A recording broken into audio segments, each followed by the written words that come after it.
नमस्कार, मैं नियाज खान और आप देख रहे हैं न्यूज एक्सप्रेस। राम मंदिर में महापाप। जी हां, आपने बिल्कुल ठीक सुना। जिस तरीके के कृत्य को अंजाम दिया गया है, ये महापाप ही कहा जा सकता है। राम मंदिर में सैकड़ों नहीं, हजारों नहीं, लाखों श्रद्धालु चढ़ावा भेजते हैं। वो अपनी आस्था को वहां पे इजहार करते हैं और वहां पर जिस तरीके के घोटाले की खबर सामने आ रही है, ये वाकई करोड़ों हिंदुओं की आस्था पर ठेस है। क्या कुछ वहां से निकल करके सामने आ रहा है और कितना बड़ा घोटाले की खबर सामने आ रही है, जो कि जिसमें करोड़ों के जेवरात, सोने का गदा और ना जाने क्या क्या ऐसे घोटाले निकल करके सामने आ रहे हैं, उसी पर हम चर्चा करेंगे। हमारे साथ चर्चा करने के लिए हमारे वरिष्ठ पत्रकार सहयोगी अमीन जी हमारे साथ मौजूद हैं।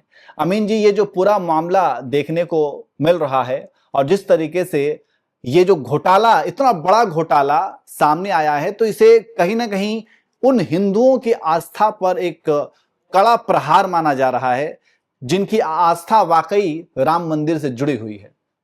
बिल्कुल, एक तरह से देखा जाए तो मंदिरों के बारे में जो मिडिल क्लास फैमिली है उसकी राय थोड़ी सी जुदा है। धर्म, चूंकि धर्म जो है एक आस्था का विषय है और धर्म के बारे में चाहे वो सिख हो, चाहे वो ईसाई हो, चाहे हिंदू हो, चाहे मुसलमान हो, वो अपने अपने धर्म के लिए एक लेवल की जो है कट्टरता है। लेकिन सबके दिल में ये रहता है कि मंदिरों में, मजारों पे, जो बड़े तीर्थ स्थल है, वहां पे जो है काफी गमन की प्रक्रियाएं चलती रहती हैं और होता भी है, क्योंकि इतना अथाह पैसा आता है कि धर्म पे कोई टिप्पणी नहीं करता। इसी तरह से आप ये भी देखिए कि ये धर्म के मामले पे जो है कोई राजनीतिक पार्टी भी इस पे उस तरह से नहीं बोल रही है, लेकिन सोशल मीडिया में इसकी काफी जो है कवरेज हो रही है। ये उसी तरह से जो है मीडिया में भी इस पे चर्चा बहस उस तरह से नहीं हो रही है जिस तरह से उनको लग रहा है कि ये इस पे बहस हो। तो खैर, ये तो एक अलग मुद्दा है, लेकिन ये काफी दिनों से चल रहा था। दैनिक भास्कर की रिपोर्ट की माने तो 200 करोड़ से ऊपर का जो है इसमें जो है पैसे का गमन हुआ है और ये काफी दिनों से चल रहा था। चंपत राय इस पे चुप हैं, जो वहां के राम मंदिर ट्रस्ट के सदस्य हैं। नृपेंद्र मिश्रा से जब मीडिया ने कल घेर के पूछा तो उन्होंने कहा कि मेरा काम जो है बाहरी काम है, मैं पैसों को लेके लेन देन वाले मामले मैं नहीं देखता। नृपेंद्र मिश्रा ने सीधे तौर से कह दिया है कि इसमें कोई गड़बड़ी नहीं, सॉरी चंपत राय ने, लेकिन उसके बाद से मामला इतना तूल पकड़ा कि इसमें जो है एसआईटी बनानी पड़ी है, जिसमें एक आईपीएस और 2 आईएएस अधिकारी हैं, वो इस मामले को जांच कर रहे हैं और उसमें कम से कम 40 से 50 लोगों को इसमें जो है चिन्हित किया गया है। और ये वही लोग हैं जो पैसे की गड्डी बनाते हैं, जो पैसा अंदर से चढ़ावे में आता है उसका जो है ये लोग जो है वो काउंटिंग करते हैं और फिर जो है उसको गड्डी बना के जो है, जो जिस बैंक में, या पंजाब नेशनल बैंक या स्टेट बैंक ऑफ इंडिया या जिस भी बैंक में राम मंदिर ट्रस्ट का खाता है, उसमें लेके जमा करते हैं। और यहीं पे सबसे बड़ा खेल होता है। आज जो सुबह दैनिक भास्कर ने जो रिपोर्ट की है वो बड़ा ही दुखदाई है। वो दर्शक भी सुनेंगे तो काफी जो है हतप्रभ रह जाएंगे। उसमें ये है कि एक गाजियाबाद की एक आदमी ने अपनी माँ के गहने बेच के सोने का मुकुट दिया था राम मंदिर में, और वो हर सावन में चढ़ाया जाता था। जब सावन आता है तो जो प्रक्रियाएं होती है उसमें वो, तो पिछले 2 साल से वो मुकुट नहीं मिल रहा था और वो पुजारी जो है चढ़ाने के लिए मांग रहे थे।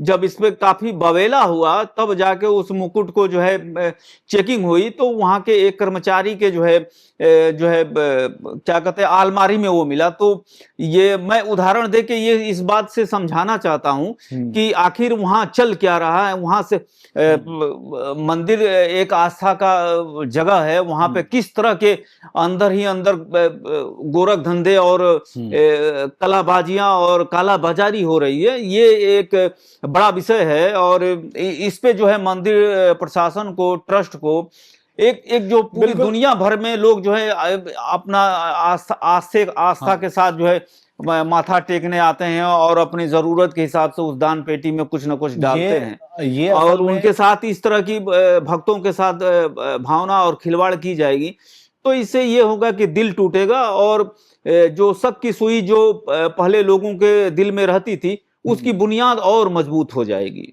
बिल्कुल। और ये वाकई में बहुत ही गंभीर और संवेदनशील मुद्दा है, क्योंकि इसमें भक्तों की आस्था जुड़ी हुई है। और अब तक जो नाम सामने आ रहे हैं, आस्था से मतलब ही नहीं, चाहे वो इस्लाम का है, अगर अजमेर शरीफ में इस तरह की घटना होती है या कहीं और भी होती है तो वहां पर भी अगर स्वर्ण मंदिर में इस तरह की घटनाएं हो जाएं तो दिल को दुख होता है। ऐसा नहीं है कि सिर्फ सिखों को इस बात का दुख होगा, लेकिन ये होता है कि मतलब कि धर्म जो है, धर्म की आड़ में जो है अब क्वेश्चन मार्क लग जाते हैं कि भ्रष्टाचार है, वहां के पुजारी, पंडा या मौलवी या जो भी वहां के लोग हैं। एक और चीज है, ऐसे चंदी लोग होते हैं, बहुत ही गिने चुने लोग होते हैं। वो जो कहावत है ना, हरकतें करते एक ही मछली जो है पूरे तालाब को गंदा कर देती, उस तरह की चीजें। उसके बाद जो है जो लाखों लोगों के जो आस्था को ठेस पहुंचती है और कहीं ना कहीं एक विश्वास खत्म होता है, तो उसका खामियाजा जो है बहुत ही बुरा भुगतना पड़ता है लोगों को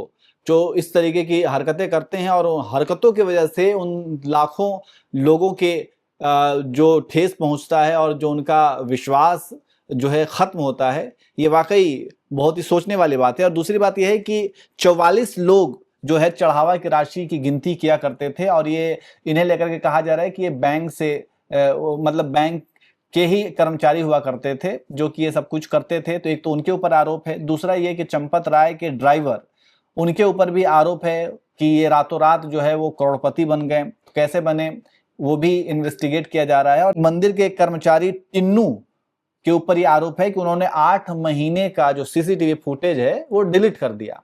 तो ये तीन पहलू हैं और तीन पहलुओं से इसकी छानबीन की जा रही है, जांच की जा रही है। आगे क्या कुछ निकल करके सामने आता है वो समय बताएगा, लेकिन इस मामले में कुछ भी बोलने से पहले भी 10 बार सोचना पड़ेगा, क्योंकि मैं बता रहा हूं कि ये एक आस्था का विषय है। तो इसमें आप बिना सोचे समझे या फिर आरोप नहीं लगा सकते हैं, आरोप नहीं मढ़ सकते हैं। ये पहले पूरा छानबीन होने दीजिए। हाँ, अभी जांच का विषय है, लेकिन जो बातें सोशल मीडिया में आ रही है वही हम दर्शकों को ये बात बता रहे हैं। जो बातें सोशल मीडिया पर निकल करके सामने आ रही है उसी आधार पे हम ये सब कुछ बता रहे हैं। अब एसआईटी इसकी जांच कर रही है, जांच में क्या कुछ निकल करके सामने आता है ये समय बताएगा। वैसे आपको क्या लगता है कि जो ये खबरें आ रही हैं कि राम मंदिर में चढ़ावे में भ्रष्टाचार और गबन की जो खबर आ रही है उस पर आप क्या कहेंगे? कमेंट करके जरूर बताएं।